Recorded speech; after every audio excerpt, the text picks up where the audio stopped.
Hey guys, Angus here bringing another video review today. Definitely a very anticipated review. Quite a few people have been asking me when it's going up. Today's review is going to be the D-Boys Scar L Airsoft AEG. It's a clone of the classic Army Scar.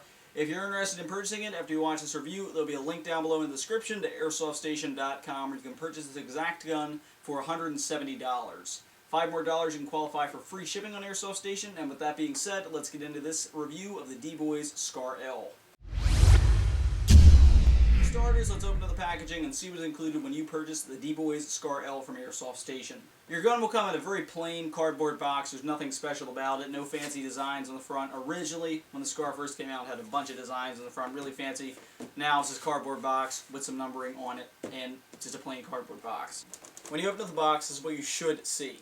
Inside the box, there is a small sheet of paper telling you to charge your battery, your D-Boys FN Scar owner's manual. This manual is actually not half bad. It tells you to disassemble your gun, take the gearbox out, all your simple stuff, how to put your battery in. There is some Chinglish, but other than that, it's actually a decent manual. You'll have a small bag, about 100 really crappy .2 gram BBs. Would not recommend using these. Get yourself some TSD BBs. A 450 output trickle or wall charger with a small type connector.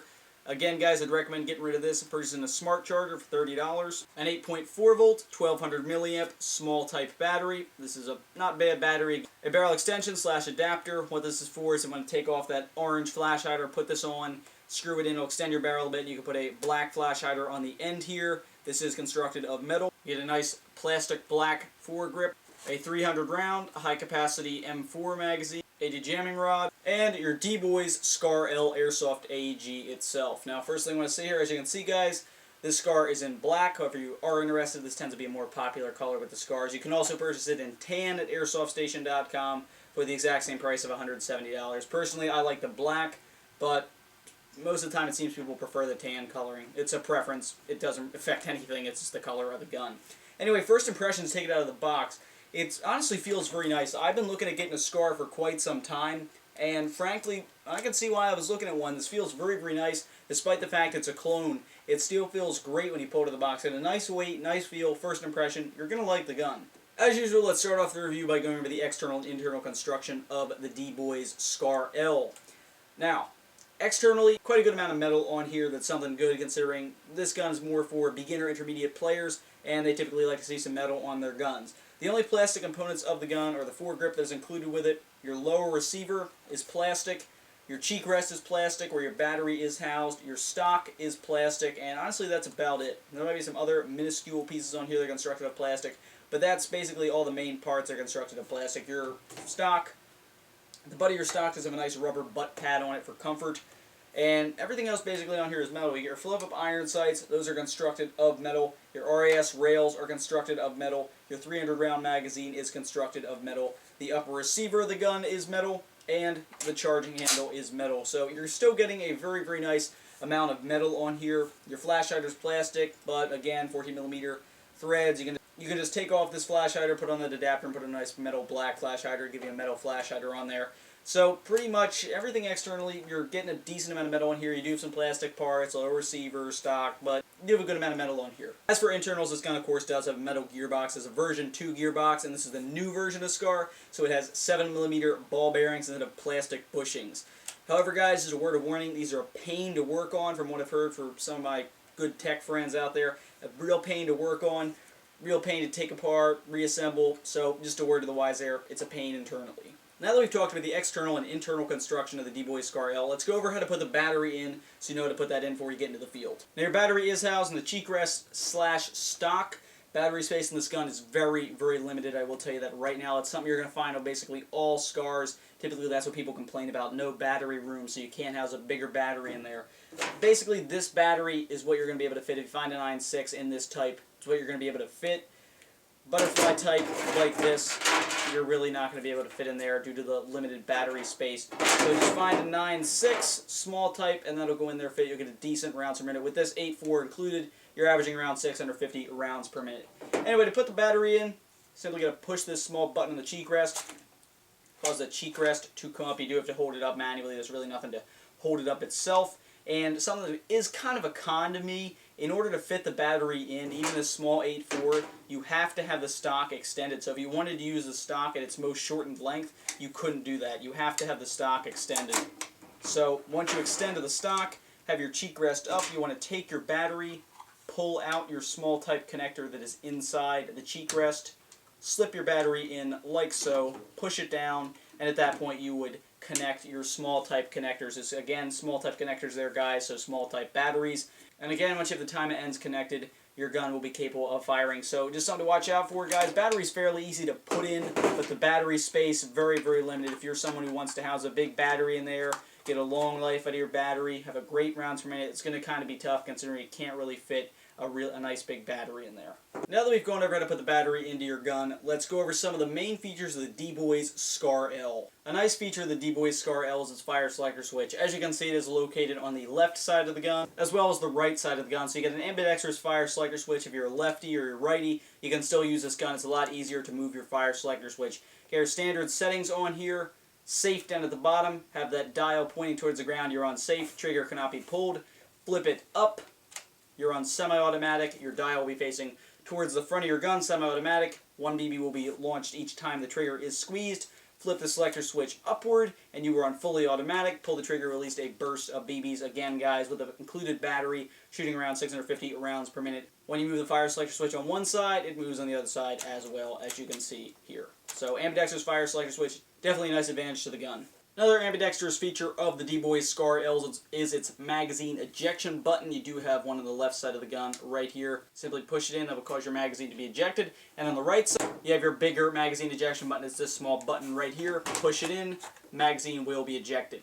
The included magazine is a 300 round high capacity M4 style magazine. This gun is compatible with M4 mags, as with basically all of their Scar Ls. I did have a chance to try various different magazines with it today when I played with it. King Arms mid-caps fit fine if you're planning on using mid-caps. I imagine mag brand mid-caps would work fine as well.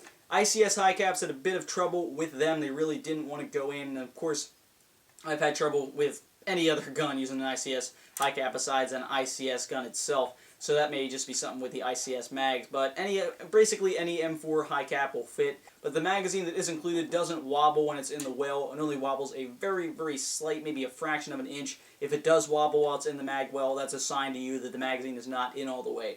I've had no feeding issues with this magazine. It is a high cap, winded at the bottom. BBs will feed through the top, load it up to the top, dump your BBs in there. Recommend 0.2, 0.25 gram BBs for this gun. Magazine is constructed of metal. As you can hear, it's not plastic, it's not cheap. It's definitely not going to break if you were to drop it. I mean, a piece might chip off here and there, but other than that, it's a nice quality magazine, and I've had, like I said, no feeding issues with it, so the magazine your gun includes isn't a crappy one. It's a nice quality magazine. Now, when you first get the gun, your charging handle will be attached to the right side of the weapon.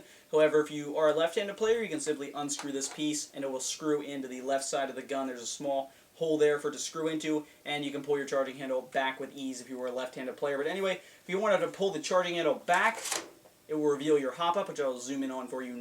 And as you can see, there is your hop-up unit. You would simply turn this small wheel right there. Unfortunately, your hop-up is plastic. That's honestly not a big deal. I've noticed some fault with the hop-up unit. It seems that on semi-automatic, the hop-up really doesn't do too much. On fully automatic, it definitely does help. But just a word of the warning, your hop-up is plastic. Characteristics of the Scar, you do have some RAS rails on the gun. You got 2 on the sides, 1 on the bottom here. Allows you some customization, mount whatever you want on here. Side rails, you can mount a flashlight or a laser. Bottom rail here, they do include the foregrip if you want that. I honestly like the foregrip on there. Very, very helpful. Allows you to now have to grip the hard RAS. Or, if you wanted to, you can put a grenade launcher on there. I always say put a grenade launcher on. This is definitely a gun. Put a nice grenade launcher on. Definitely be an intimidating weapon. So the RAS on the front, very nice. Allows you some customization. The RAS rails, again, are constructed of metal.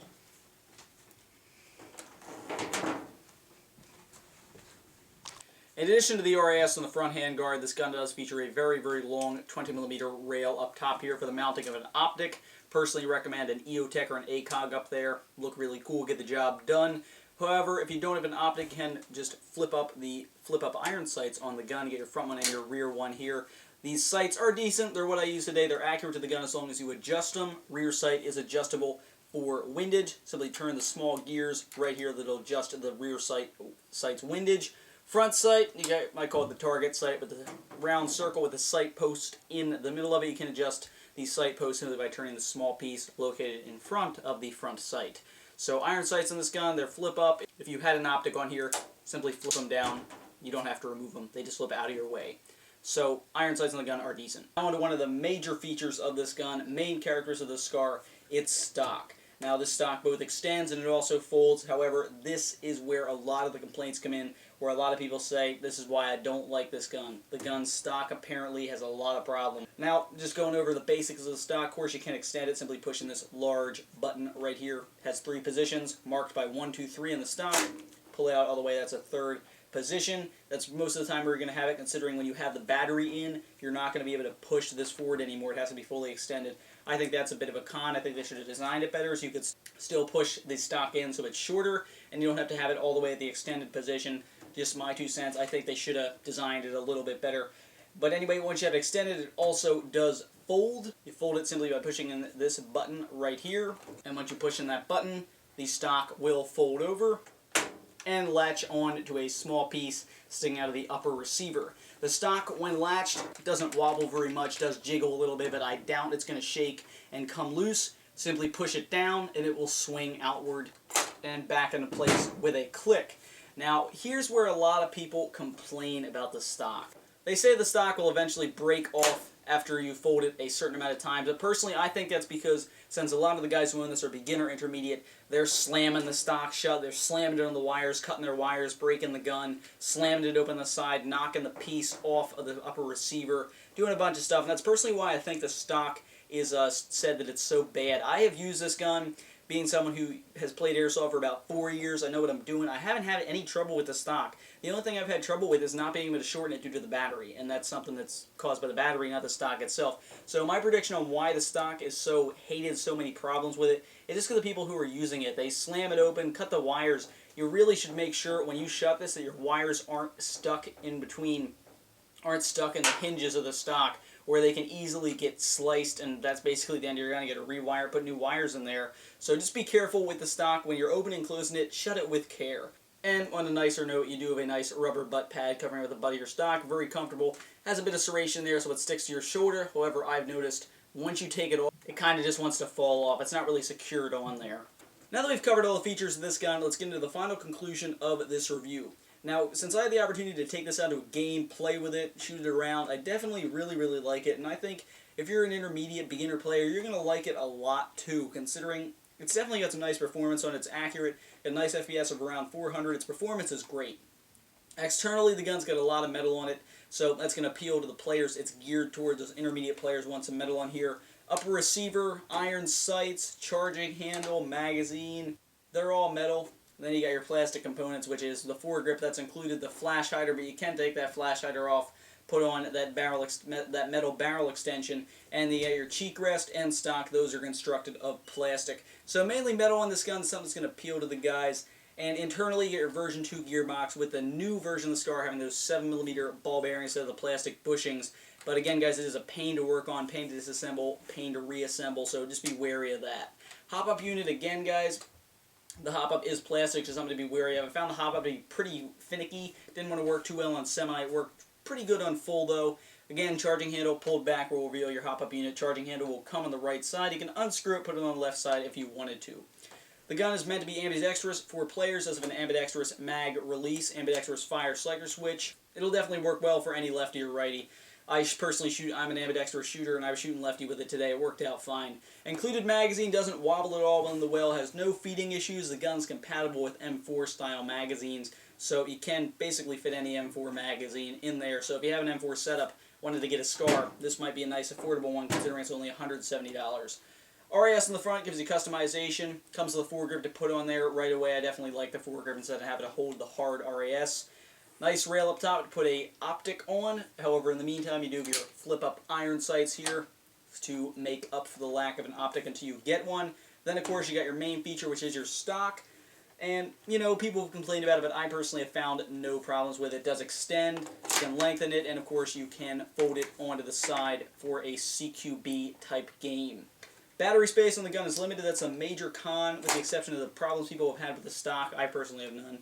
But battery space definitely limited. You've got to find a certain battery that's going to fit in there because battery space is so tight. It's going to limit you to a very, very small battery.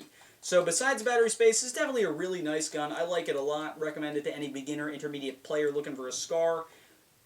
People ask me something for under $200. This is definitely something. $170, AirsoftStation.com. Go ahead, pick it up today. This has been Deathcore Airsoft's review of the D-Boys SCAR L. Thanks for watching.